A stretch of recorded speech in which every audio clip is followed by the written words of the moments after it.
నమస్తే. ఇన్నాళ్ళు నన్ను సపోర్ట్ చేస్తూ, ఎంకరేజ్ చేస్తూ మీ ప్రేమను నాకు అందిస్తున్న ప్రతి ఒక్కరికి కృతజ్ఞతలు. అలాగే ఈ వీడియో కూడా ఖచ్చితంగా మీకు ఉపయోగపడుతుంది. లైక్, షేర్ అండ్ సబ్స్క్రైబ్ చేసి మీ సపోర్ట్‌ని నాకు అందించండి. అలాగే ఈ వీడియో పట్ల మీకున్న అభిప్రాయాన్ని కామెంట్ సెక్షన్‌లో కామెంట్ చేసి తెలియజేయండి. ఇప్పుడు వీడియోని చూద్దాం. నమస్తే, వెల్కమ్ టు అవర్ ఛానల్. నేను పద్మిని. ప్రస్తుతంతో పాటు ప్రముఖ ఆధ్యాత్మికవేత్త, వాస్తు జ్యోతిష పండితులు శేషగిరిరావు గారు ఉన్నారు. మాట్లాడదాం. నమస్కారం అండి. బాగున్నారా? మే 1వ తారీఖు గురువు మారబోతున్నారు. సహజ లాభస్థానంలోకి వెళ్ళబోతున్నారు, వృషభ రాశిలోకి. సో మరి గురువు ఇచ్చేటటువంటి ఈ సంవత్సర కాలం పాటు కూడా ఎట్లాంటి ఫలితాలను ఇవ్వబోతున్నారు ద్వాదశ రాశుల వాళ్ళకి? అలాగే నర్మదా పుష్కరాలు కూడా మొదలు కాబోతున్నాయి. ఆయన మారినప్పుడు ఖచ్చితంగా పుష్కరం అనేది వస్తుంది. ఇది అందరికీ తెలిసినటువంటి విషయమే. సరే, ఇక ఈ గురువు ఇచ్చేటటువంటి ఫలితాన్ని ఒక్కసారి మీ ద్వారా. రైట్, తప్పకుండా గురుడు ఎక్కువ శాతం మందికి మంచిగా చేస్తాడని ఆశిద్దాము. సరే, ఒకవేళ ఎవరికైనా నెగిటివ్ ఉంటే ఆ నెగిటివ్ ఏంటి, ఏ కోణాలు అంటే ప్రతి ఒక్క గ్రహం కూడా సేమ్ ఒకటే చెడు చేస్తుందని కాదు. సో ఆయా రాశులు బట్టి వచ్చే చెడు వేరుండొచ్చు, మంచి కూడా వేరుండొచ్చు. సో అలా మనం ఉదాహరణగా చెప్పుకుంటే కనుక కన్యా రాశి కొన్ని విషయాల్లో చెడున్నా కానీ ఈ గురుడు మారే విషయంలోకి వచ్చేప్పటికి ఏంటంటే అప్పటిదాకా పెళ్లి కాని వాళ్ళకి పెళ్లి అయ్యే అవకాశాలు ఉన్నాయి. మంచి కూడా ఉంది కదా. సో అది ఒక ఉదాహరణ మాత్రమే. ఇలా తర్వాత ఏ రాశికి ఏంటనేది మనం వివరంగా మాట్లాడుకున్నా కానీ ఇక్కడ వచ్చేప్పటికి ఏంటంటే గురుడు మారటం అనేది ఏంటంటే కొద్దిగా మనకి ఏ విషయాల్లో కొంత ఇబ్బంది అంటే ఆయన ఉన్నది సంచారం చేసేదంతా కూడా శత్రువు రాశిలో సంచారం చేయటం అనేది. శుక్రుడు ఆయనకు శత్రువుగా పరిగణించొచ్చా? అంతేగా, ఈయనేమో దేవతల గురువు, ఆయనేమో రాక్షసుల గురువు. సో అందుకని వైరం ఎలాగా ఉంటది మరి. సో అందుకని ఆ రకంగా ఆయనకి కొద్దిగా అసౌకర్యమైన స్థానం అది. కానీ బేసిక్ గా ఏంటంటే శుభగ్రహాలు ఏంటంటే వాళ్ళు ఎప్పుడు శుభమే చేస్తారు అనేది మన నమ్మకం. అంటే మనం వ్యక్తులుగా ఆపాదించుకున్నప్పటికీ కూడా సహజంగా మీరు మంచి వాళ్ళు అనుకోండి, పోలే వాడి కర్మ వాడికే పోతుందని అనుకుంటాం. కరెక్ట్. అదే చెడ్డవాడైతే వాడిని ఎప్పుడు కత్తిచ్చి పొడిచేద్దాం అన్నట్టు ఆ ప్రవృత్తి గురువులో ఉండదు అనేది. నేను చెప్పేది ఏంటంటే వీళ్ళు బేసిక్ గా అక్కడ అసౌకర్యం పాలవచ్చేమో కానీ ఎంతో కొంత మంచి చేయడానికే చూస్తారు, ప్రయత్నిస్తారు. అందుకనే ఈ మూడాలు వచ్చినప్పుడు మనం వాటిని వదిలిపెట్టడం అనేది, అంటే ఆ ముహూర్తాలు వదిలిపెట్టడం ఎందుకంటే వీళ్ళిద్దరు బేసిక్ గా శుభగ్రహాలు. రాక్షసు గురువు రాక్షసుడైనా ఆ రాక్షసులందరికీ మంచిగా ఆకాంక్షిస్తాడు కదా, మరి ఈ దేవతల గురువు దేవతలందరికీ మంచిగా ఆకాంక్షిస్తాడు కదా. సో బేసిక్ గా వీళ్ళిద్దరు కూడా మరి విద్యా సంపన్నులు కాబట్టి ఖచ్చితంగా విద్య ఎవరికైతే ఉంటుందో దానికి ఎంతో కొంత బ్రెయిన్ కూడా ఉంటుంది. తప్పకుండా. అయితే వృషభ రాశిలోకి మళ్ళీ గురువు గారు రావడానికి 12 ఏళ్ళు పడుతుంది. మళ్ళీ అంతేగా 12 years పడుతుంది. సో 12 years కి ఒకసారి మాత్రమే ఈ ప్రిడిక్షన్. అంతే, ఇప్పుడున్నటువంటి గ్రహస్థితి రీత్యా ఇచ్చేటటువంటి ప్రొడిక్షన్ అలా కూడా కన్సిడర్ చేయొచ్చు. అంతేగా మళ్ళీ ఇది మళ్ళీ మారిపోతాడు కదా, తర్వాత మళ్ళీ మారిపోతాడు. మళ్ళీ నెక్స్ట్ ఇయర్ మిథునంలోకి వెళ్తారు. ఇట్లా 12 years పడుతుంది మళ్ళీ వృషభంలోకి రావాలి. రైట్ అండి. సో మరి గురువు ఇచ్చేటటువంటి ఫలితాలను ఒకసారి తెలుసుకుందాం. అలాగే ఇంకొక చిన్న విషయము, ఆల్రెడీ గ్రహచారంలో కూడా ఒకవేళ వృషభ రాశిలోనే వాళ్ళకి అంటే జన్మజాతకంలో వృషభ రాశిలోనే గురువు ఉండి మళ్ళీ గోచారం కూడా కలిస్తే ఎట్లాంటి ఇంపాక్ట్ ఉంటుంది?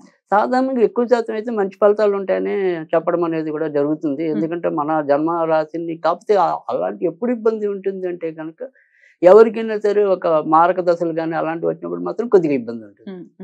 సో అలా మినాయిస్తే కనుక ఎక్కువ శాతం ఎప్పుడు కూడా మన జన్మగ్రహాన్ని గోచార గ్రహం వచ్చి టచ్ చేసినప్పుడు ఖచ్చితంగా ఎక్కువ శాతం అయితే మంచి ఫలితాలే ఉంటాయి.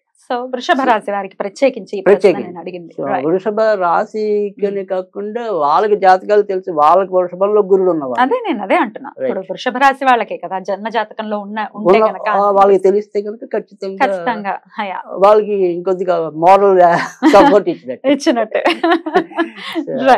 అయితే వక్రగతి కూడా ఏమైనా ఉందండి గురువుకి ఈ సంవత్సరం? తప్పకుండా. అంటే ఇప్పుడు మనం ఒకటి మూడాలు అనేది కూడా ఉంది కాబట్టి గురుడికి మోడ్యం అనేది ఉంది. తర్వాత దాంతో పాటుగా ఇంచుమించుగా అక్టోబర్ కి మధ్య నుంచి వక్రం ఉంటుంది. సో అది ఆ వక్రం వచ్చినప్పుడు మరి ఆటోమేటిక్ గా కొన్ని ఫలితాలు స్తంభింపజేయటం అనేది కూడా అలానే ఉండటం. మంచి ఫలితాలు స్తంభిస్తాయి, చెడు ఫలితాలు కూడా స్తంభిస్తాయి. ఇప్పుడు సపోజ్ ఉదాహరణకి గురుడు ఇక్కడ మంచి ప్లేస్ లో ఉన్నప్పుడు సంబంధం కుదరచ్చు. సో కానీ ఆ సంబంధం ఎప్పుడు పెళ్ళికి వెళ్తుంది అనేది స్తంభించింది కాబట్టి ఇంకా 2-3 నెలలు టేక్ తీస్తాయి. అంతే, అలాంటివి అలా కూడా ఉండేది. అది వివరంగా మనం రాశి వైజ్ మాట్లాడుకున్నప్పుడు చెప్తారు. రైట్. మరి ఇప్పుడు ఇక చూద్దాము ద్వాదశ రాశులకి కూడా ఈ గురువు మార్పు వల్ల వచ్చేటటువంటి ఫలితాలు ఏంటో. రైట్. మరి వృషభ రాశి వారికి జన్మలోకి వస్తున్నారు గురువు, ఎలాంటి ఫలితాలు ఇవ్వబోతున్నారండి గురువు? రైట్. ఇక్కడ వృషభ రాశి వారికి లగ్నంలో గురుడు ఎప్పుడు కూడా మంచి చేయటం అనేది మనకి గోచారంలో అయితేనేమి విడిగా కూడా మంచిదే. కనుక ఇక్కడ వృషభ రాశి వాళ్ళకి ఈసారి అయితే కనుక అంటే ముఖ్యంగా ఎవరైతే పరిశోధనా రంగాల్లో ఉంటారో వాళ్ళు కొద్దిగా పెద్ద ప్రాజెక్టులు కూడా నిరభ్యంతరంగా టేకప్ చేయొచ్చు. అంటే ఇక్కడ పరిశోధకులనే కాకుండా సరే ఇప్పుడు ఇవాళ రోజుల్లోకి వచ్చేవాడికి ఏంటంటే సాఫ్ట్వేర్ రంగంలో ఏదైనా సరే ఈ కొత్త కొత్త ప్రాజెక్టులు ఎప్పుడు కూడా మనకి వింటూ ఉంటాం.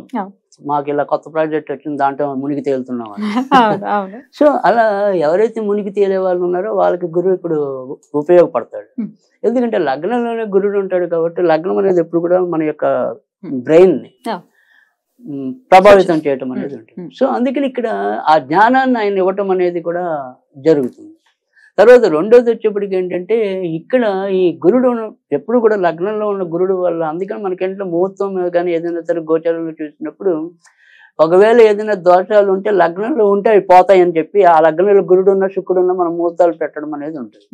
ఇక్కడ అందుకని లగ్నంలో గురుడు ఉండటం వల్ల ఏంటంటే ఒక్కోసారి వీళ్ళు అప్పటికప్పుడు తాత్కాలికంగా ఏదైనా ఇబ్బంది పడినా చివరి నిమిషంలో దాని నుంచి బయటకు వస్తారు. అంటే అంతకు 2 రోజుల ముందు 3 రోజుల ముందు వీళ్ళని ఏదో ఒక దాంట్లో బ్లేమ్ చేయొచ్చు పై వాళ్ళని అనుకుందాం. ఒక 3-4 రోజులు అయ్యేప్పటికి నువ్వు నిరపరాధివి, ఇందులో నీదేమి లేదు, నీ తప్పేం లేదు. కానీ ఆ 3-4 డేస్ ఒక చిన్న స్ట్రగుల్ అయితే ఉంటుంది. ఎందుకు ఉండొచ్చు అంటే కనుక ఇక్కడ ఇందాక మనకి ఏంటంటే ఈ గురుడు ఇక్కడ ఉన్నది ఏంటంటే అది ఎంతో కొంత శత్రువు రాశి.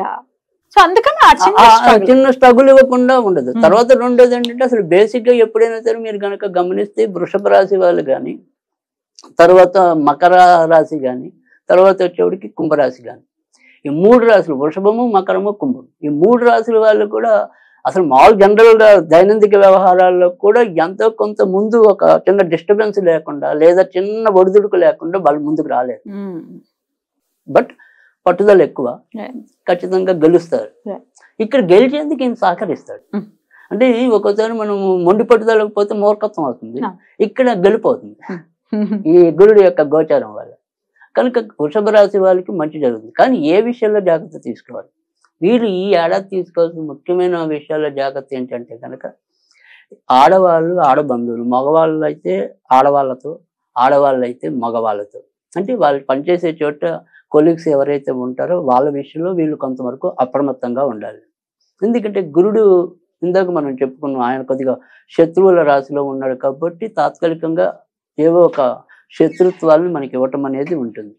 తర్వాత రెండోది వచ్చేప్పటికి ఏంటంటే ఇది దీనికి వచ్చేప్పటికి అంటే మనకి ఏడాది ఇక్కడే ఉంటాడు అనుకోండి గురుడు, కానీ సుమారుగా మనకు వచ్చేప్పటికి ఏంటంటే ఈ జూన్ మధ్య నుంచి ఇక్కడికి కుజుడు చేస్తాడు. ఇక్కడ అదే జూలైలో ఇక్కడ చేస్తాడు, జూన్ లో ఇక్కడ చేస్తాడు కుజుడు. సో ఇక్కడ కుజుడు ఎప్పుడైతే శుక్రుడు రాశిలో ప్రవేశించాడో గురుడు ఆల్రెడీ మనకి ఇందాకే చెప్పాను అంత కొంత శత్రు రాశి, అక్కడ వ్యక్తిగత నేరాలు పెరుగుతాయి. సో అంటే వ్యసనాలు ఉన్న వాళ్ళు ఆ వ్యసనాలు వల్ల నష్టం చెందటం అనేది. సో ఏదైనా సరే ఇప్పుడు అదే టైంలో అంటే మనం ఇండిపెండెంట్ జాతకం కాకుండా సామాజిక జాతకం తీసుకుంటే కనుక ఎవరైనా సరే పెద్ద పెద్ద నేర సంఘటనలు బయటకు వచ్చి వెలుగు చూస్తే మనం కథనాలు చూస్తూ ఉంటాం కదా, పలానా వాళ్ళు ఇలా చేశారు, పలానా వాళ్ళు ఇలా చేశారు. అలాంటివి ఇంచుమించుగా మీకు జూన్ జూలై మధ్య బయటపడడానికి అవకాశం ఉంది. సో అందుకని జూన్ జూలైలోకి వచ్చేప్పటికి ఏంటంటే ఇక్కడ మనం వ్యక్తిగతంగానే కాకుండా సామాజికంగా కూడా ఎంతో కొంత జాగ్రత్త పడాలి. సో అందుకని ఇక్కడ జూన్ జూలై మాత్రం గురుడులో ఇక్కడ ఏదైతే కుజుడు సంచారం ఉంటుందో అది అంత కరెక్ట్ కాదు. ఆరోగ్యం వచ్చేప్పటికి ఏంటంటే ఇక్కడ గురుడు లగ్నంలో ఉంటాడు కాబట్టి యాక్చువల్ గా వీళ్ళకి గొంతుకు సంబంధించినవి కొంతవరకు రావడానికి ఉంటుంది. ఇందాక మనం చెప్పుకున్న ఏదైనా సరే ఈ వ్యసనాలు ఉంటే కనుక ముఖ్యంగా ఈ గురుడు ఎప్పుడు కూడా కార్యానికి సంబంధించిన వాడు. సో అందుకని జాండీస్ రావటం కానీ, సో లివర్కి సంబంధించి. సో పైగా శుక్రుడు రాశిలో వెళ్తాడు. శుక్రుడు అంటే ద్రవం. సో జనరల్ గా షుగర్ ఉన్న వాళ్ళకి ప్రాబ్లం ఎక్కువ ఉంటుంది. సో షుగర్ ఉన్న మందు కొడితే ఇంకా ప్రాబ్లం ఉంటుంది. సో అందుకని అందుకే ఇందాక చెప్పింది ఫస్ట్ నేను అంటే ఇప్పుడు డైరెక్ట్ గా మనం అంటలేదు కానీ వ్యసనాలు అనేది అందుకే. సో ఎవరి వ్యసనాలు వాళ్ళు గుర్తించుకుంటే మహానుభావులు అంతే కదా. ఎట్లాంటి పరిహారాలు చేసుకోవాలండి సంవత్సర కాలం కూడా? రైట్, వీళ్ళైతే తప్పకుండా అంటే ఇప్పుడు మనము ఒకవేళ వీళ్ళకి దశ మహావిద్యలు అనేది కనుక తెలిసి పరిచయం ఉంటే కనుక బగలాముఖి చేసుకుంటే కనుక చాలా అద్భుతంగా వీళ్ళకి ఉపయోగపడుతుంది బగలాముఖిని సేవించడం వల్ల. ఒకవేళ అది లేకపోతే అదే చెప్తాను. ఒకవేళ ఇన్ కేసు వాళ్ళు బగలాముఖిని సేవించలేకపోతే గనక తప్పకుండా అర్ధనారీశ్వరుని పూజించాలి. సో ఇక్కడ అర్ధనారీశ్వర స్తోత్రం అనేది నిత్యం చదువుకోవటం వల్ల కూడా ఈ ఆడవాళ్ళు ఆడబంధువులు కానీ మగ బంధువులు కానీ ఏదైనప్పటికీ కూడా ఇందాక మనం చెప్పుకున్న ఇబ్బందులు తగ్గుతాయి. తర్వాత రెండోది వచ్చేప్పటికి ఏంటంటే ఇంట్లో కూడా ఇలా వేరే వాళ్ళ మూలకంగా ఎంతో కొంత కొద్దిగా ఇబ్బందులు వస్తూ ఉంటాయి. అంటే స్వతహాగా భార్యాభర్తలు బాగుంటారు కానీ తరుడు వ్యక్తి ప్రమేయం వల్ల ఒకసారి చికాకులు రావచ్చు. వాటి నుంచి కూడా బయటపడచ్చు. ఖచ్చితంగా ఎప్పుడు కూడా అర్ధనారీశ్వరుడిని పూజించడం వల్ల సంసారిక జీవితం బాగుంటుంది. సంసారిక జీవితం ప్రశాంతంగా వెళ్తే బయట జీవితం బాగుంటుంది. కరెక్ట్. ఇంట గెలిచి రచ్చగలవాలి. రైట్ అండి. మొత్తానికి అయితే ఒక మంచి ఇయర్ గా కన్సిడర్ చేయొచ్చా వృషభ రాశి వారికి? మన ఇప్పుడున్న మొదటి 2 రాశులు కూడా మేషం ఒకటి వృషభం ఒకటి మంచి అధిక శాతం మంచిగా ఉంటుంది. అద్భుతం. తర్వాత రెండోది ఏంటంటే ఇదే వృషభ రాశిలో ఆల్రెడీ గురుడు వాళ్ళకి జాతకంలో కలిసి ఉంటే కనుక మరిన్ని మంచి ఫలితాలు పొందడానికి కూడా అవకాశం ఎక్కువ ఉంటుంది. తర్వాత రెండోది వచ్చేప్పటికి ఏంటంటే ఎవరైతే ముఖ్యంగా ఈ వృషభంలో వాళ్ళు పుట్టినప్పుడు ఉండాలి, అలా ఉండి ఒకవేళ వాళ్ళది ఏదైనా సరే కుంభరాశి కానీ మకర రాశి కానీ అయితే మకర రాశి వాళ్ళు అయితే కనుక ఖచ్చితంగా వాళ్ళకి ఇప్పటిదాకా సంతానం కోసం ట్రబుల్ అయితే కనుక సంతానం కలగడానికి ఉంటుంది. సో వృషభ రాశి వాళ్ళకి ఎప్పటికప్పుడు ఇల్లు తీసుకుందామని వాయిదా పడితే అది ఖచ్చితంగా ఒక కొలుక్కి వస్తుంది. వృషభ రాశి వాళ్ళు కుంభరాశి వాళ్ళు. సో వృషభ రాశి వాళ్ళు ఇప్పుడు ఈ ఏడాది ఇల్లని కాదు ఏదైనా సరే కొద్దిగా ముందు పోరాడి గెలవడానికి అవకాశం ఉంది. అది ఇందాక మనం చెప్పుకున్నాం. సో అందుకని వృషభ రాశికి ఎలాగో మేలు జరుగుతుంది. ఈ వృషభ రాశిలో ఉండే గురుడు సంచారం వల్ల మకర రాశి మన కుంభరాశి వాళ్ళకి కూడా కొంత ఈ రకమైన ఉపయోగాలు అక్కడ వాళ్ళకి అంత కింద పుట్టినప్పుడు అలా ఉంటే ఇంకొద్దిగా ఎక్కువ లాభం.